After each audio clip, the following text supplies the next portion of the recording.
In this video, we're discussing the detailed question of the TOEFL reading passages. You'll see quite a few of these questions over the course of the test. What they're looking for is your ability to pick out factual information that is directly stated in the text, so different from an inference question where you're figuring out what's implied. You will see this information directly stated in the text, you just have to find it. It will not ask you about a general idea or a theme, and it will be specific to one paragraph. So it's not connected to the passage as a whole. When you get to these kinds of questions, don't waste your time looking at other parts of the text. Just focus on the area that they've specifically pulled out. To show you an example of this, in the sample question we'll go over to discuss the detailed question. It says, according to paragraph 2. So they'll give you information like this, or they'll say, according to the author in this section. So that way you can kind of point out where they're going to be drawing this information from, and you can disregard the rest of the passage. We've got two techniques for you to use to successfully conquer this kind of question. Let's go over those together. Strategy number 1 is to read the portion of the passage that's relevant to the question, scan it for keywords and synonyms, and then simplify the question so you know exactly what you're trying to answer. So let's read this pull out of the passage. Natural selection contributes to the basis of Darwin's theory of evolution. One of the core tenets of Darwin's theory is that more offspring are always produced for a species than can possibly survive. Yet, no two offspring are perfectly alike. As a result, through random mutation and genetic drift, over time, offspring develop new traits and characteristics.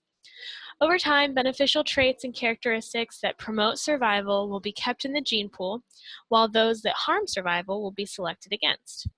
Therefore, this natural selection ensures that a species gradually improves itself over an extended duration of time.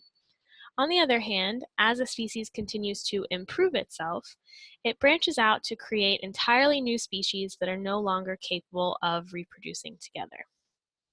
Okay, so let's pull out some keywords here even before we go back over the question.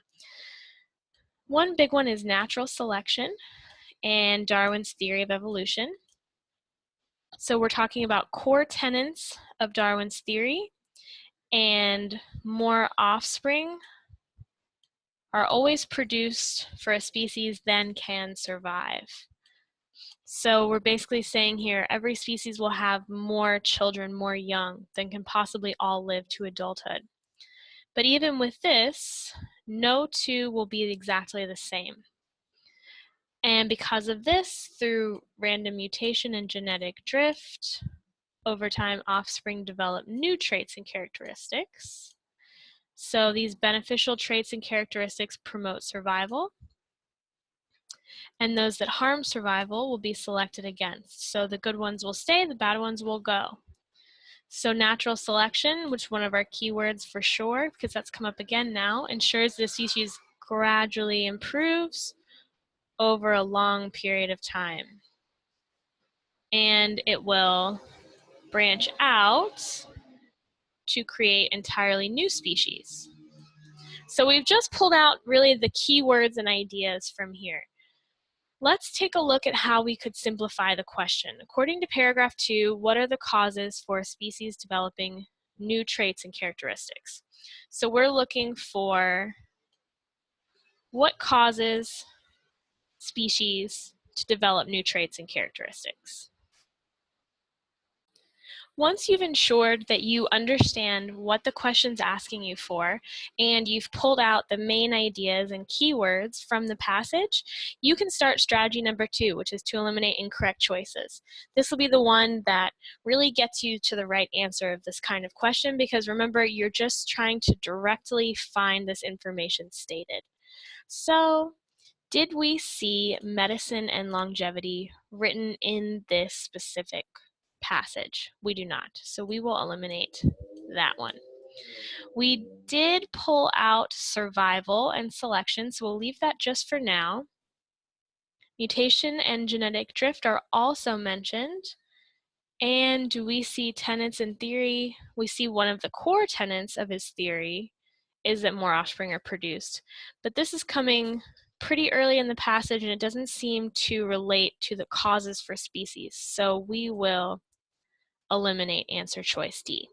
Now let's see if we can find the specific answer to the question and pull it directly stated. All right here, as a result, through random mutation and genetic drift, over time, offspring develop new traits and characteristics. This is where being comfortable with your synonyms comes in, because develop, right here, we've got our matching choice there, and we've got our directly stated answer.